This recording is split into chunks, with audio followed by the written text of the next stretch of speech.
ผาล้ำค่าคู่เมืองแม่สายสุขใจเมื่อได้มายืนสักคราถิ่นนี้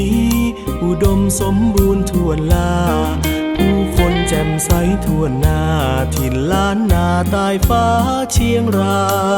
ยโป่งผาล้ำค่าหนึ่งไม่เป็นสอ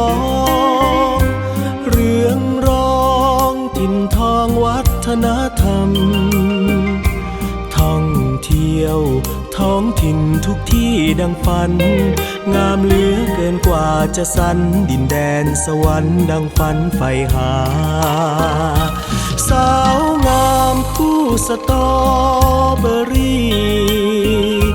ดอกไม้มีเบญจมาศหลายหลากสีสันคุณน้ำนางนอนแหล่งพักผ่อนเพลิดเพลินใจฉัน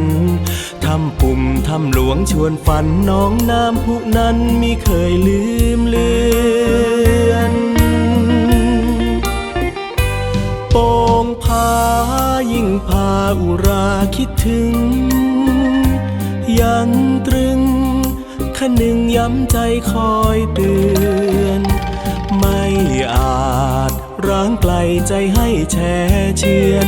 ไม่นานต้องกลับมาเยือนจะไม่ลืมเลือนตำบลโป่งผา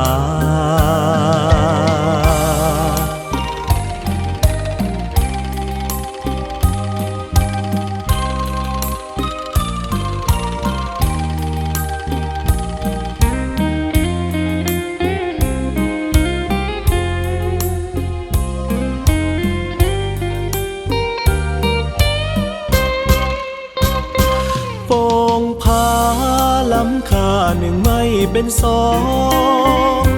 เรื่องร้องถิ่นทองวัฒนธรรมท่องเที่ยวท้องถิ่นทุกที่ดังฝันงามเหลือเกินกว่าจะสรรดินแดนสวรรค์ดังฝันใฝ่หาสาวงามคู่สตรอเบอรี่ดอกไม้มีเบญจมาศหลายหลากสีสันคุณน้ำนางนอนแหล่งพักผ่อนเพลิดเพลินใจฉันทำปุ่มทำหลวงชวนฝันน้องน้ำพุนั้นมิเคยลืมเลือนโป่งผายิ่งพาอุราคิดถึงยังตรึงคะนึงย้ำใจคอยเตือนไม่อาจร้างไกลใจให้แช่เชือนไม่นานต้องกลับมาเยือนจะไม่ลืมเลือนตำบลโป่งผา